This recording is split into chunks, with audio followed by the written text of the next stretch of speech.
Ito, meron na narabis tayo mga bossing. Tawag doon, 2, 4, 6, 8, 16, 20 piraso mga bossing. So, alas 7 ng umaga mga bossing. Meron tayong 20 pieces na itlog.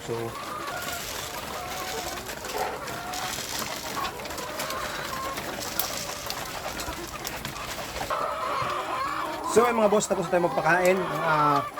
50% muna mga boss ng ating feeds yung binigyan natin. So, mamaya hapon mga boss yung 50% ng feeds nila. So, daily consumption nila sa isang araw nasa 16 to 17 kilos mga bossing. So, yung kalahati, mamaya hapon naman. So, magpapainom lang tayo mga bossing. Sa umaga mga bossing, ang inahalo natin sa tubig ng binibigyan natin sa kanila, egg 1,000 mga bossing. So, sa hapon, Vitamin Pro. So, ito mga bossing yung ating sa painom mga bossing, mga vitamins. Sa egg 1,000 na mga bossing, naglalagay tayo ng 2 tablespoon mga bossing. Kaya lang isang kutsara to. So, kutsara lang mga bossing. Ayan mga bossing. Egg 1,000 mga bossing, pamparami ang itlog, pampatigas ng mga shell. So, goods. Sa paglalagay mga bossing pala ng Sonrox mga bossing, pakalagay nyo, hayaan nyo muna ng 30 to 1 hour bago nyo gamitin mga bossing. Pero mas maganda mga bossing kung overnight. Mas maganda, maglagay kayo ng, sa hapon, maglagay kayo ng Sonrox, tapos pinabukas nyo gamitin, so okay. Pero okay din naman ito mga bossing. Para lang maiwasan din yung mga sakit sa ating mga manok mga bossing. Mamatay ba yung mga germs? Pero yung mga gumagamit mga bossing nang galing sa nawasa, yung may mga chlorine na mga bossing, huwag nyo nang lagyan ito mga bossing. Para lang ito sa mga deep well, at mga poso, bomba.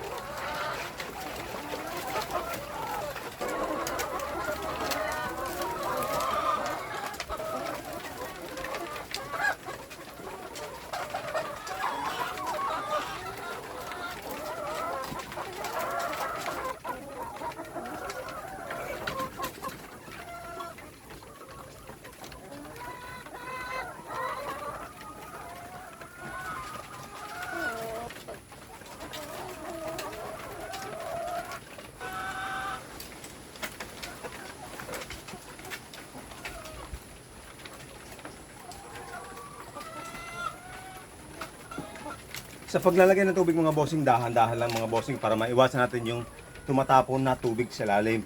Kasi yung mga bossing, pag yung ipot nalagyan ng tubig, automatic yan. Dadapuan ng langaw, so magkakaroon tayo ng mga uod. So, yung mga bossing, tips lang. Huwag natin hayaan may matapon sa lalim ng tubig mga bossing. Para maiwasan yung mga uod mga bossing. Tapos na tayo mga bossing magpakain. So, check lang natin kung may mga sakit yung ating mga manok, kung may ano bang problema, kung may nang maputla ba. So, yung mga bossing, routine, everyday routine natin mga bossing sa ating manukan. So, yung mga bossing, meron lang basagad na. Ito yung kinagandaan mga bossing sa pagmamanukan mga bossing. Nagpapakain ka pala, meron ng itlog, yung mga bossing. Oh. So, tingnan natin mga bossing yung mga itlog bago. Ito mga boss.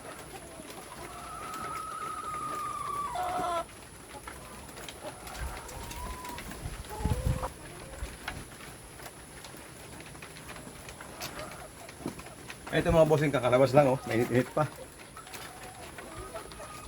Ang kinagandaan ng mga bossing, simula nung gumamit tayo ng egg 1,000, yung mga itlog mga bossing na lalabas mga bossing, medium to large na. So meron man pa isa-isang small, ay mga bossing, medium to large. Okay na okay.